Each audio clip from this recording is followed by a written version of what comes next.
Imagine a world split in two, a planet holding its breath. This wasn't a war of blazing cannons and marching armies, but a silent, tense standoff that lasted for nearly half a century.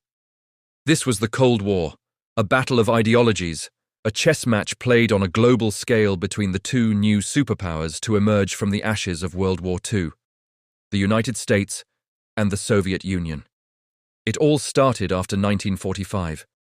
The US, a champion of democracy and capitalism, and the USSR, a communist state, had been unlikely allies against Nazi Germany. But with their common enemy defeated, their deep-seated differences came roaring to the surface. Europe was divided. An Iron Curtain, as Winston Churchill famously called it, descended across the continent, separating the democratic West from the communist East. The first major flashpoint was Berlin. The city, deep inside Soviet-controlled East Germany, was itself divided. In 1948, the Soviets tried to squeeze the Western Allies out by blockading all land and water access to West Berlin. They wanted to starve the city into submission. But the West responded with a stunning feat of logistics: the Berlin airlift. For nearly a year, American and British planes flew round the clock, landing every few minutes, delivering food, fuel, and supplies to the 2 million residents of West Berlin. It was a powerful statement of resolve, and the Soviets eventually lifted the blockade. The Cold War had its first major victory for the West, but it was clear this was just the beginning. The tension wasn't just in Europe.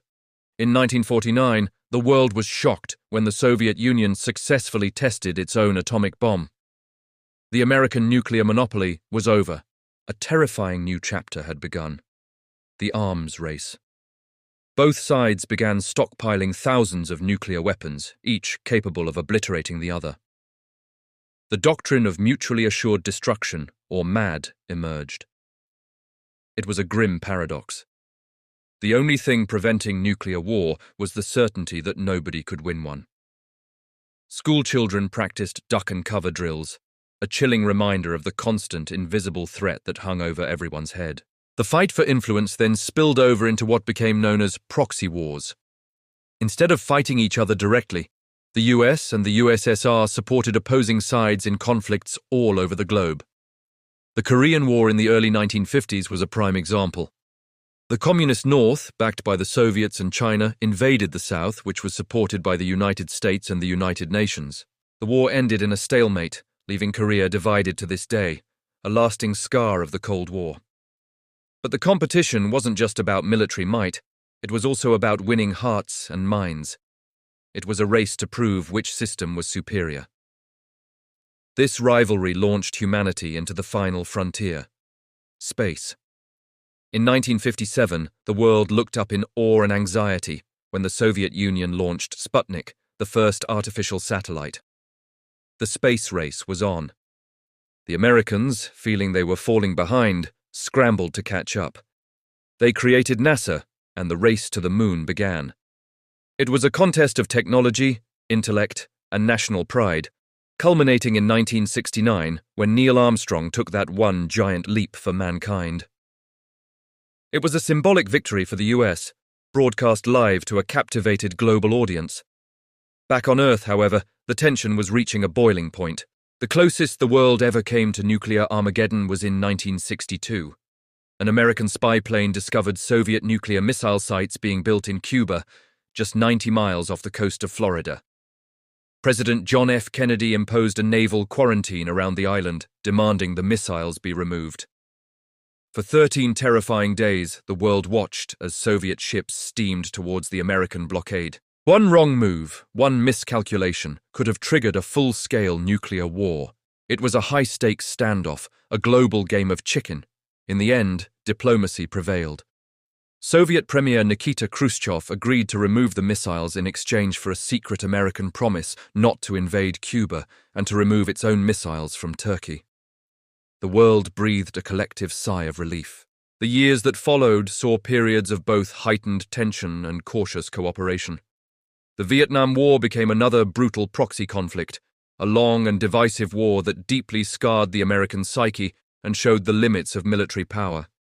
Yet, there were also moments of détente, or a relaxation of tensions. Arms control treaties like SALT were signed, attempting to put a cap on the dizzying arms race. Leaders met, hotlines were established, and both sides realized they had to manage their rivalry to avoid mutual annihilation.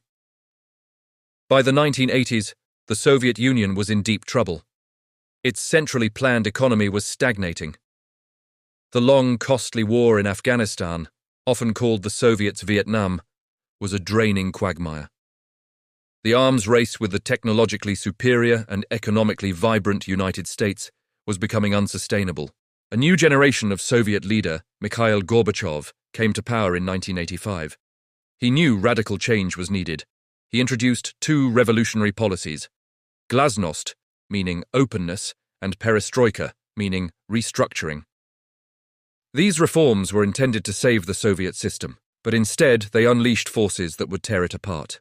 People who had lived under decades of repression were suddenly allowed to speak out, to criticize, to demand more. Pro-democracy movements swept across Eastern Europe. In 1989, in one of the most iconic moments of the 20th century, the Berlin Wall, that ultimate symbol of Cold War division, came crashing down. Citizens from East and West Berlin poured through the gaps, chipping away at the concrete barrier with hammers and picks, celebrating their newfound freedom. The collapse was swift. One by one, the communist regimes of Eastern Europe fell. In 1991, the Soviet Union itself, the heart of the communist world, dissolved. The Cold War was over. Not with a bang, but with the quiet lowering of the hammer and sickle flag over the Kremlin for the last time. The end of the Cold War reshaped the world. It left the United States as the world's sole superpower and ushered in a new era of globalization and interconnectedness. But its legacy is complex. It was a time of incredible fear and paranoia, but also of breathtaking technological advancement. It was a struggle that defined geopolitics for 2 generations, creating conflicts that still echo today and shaping the very world we live in. It's a gripping story of spies and satellites, of brinkmanship and breakthroughs, a reminder of how close we came to the edge and how the will for freedom can ultimately triumph over division. Thanks for watching. If you found this story as fascinating as I do, make sure to hit that like button and subscribe for more deep dives into history.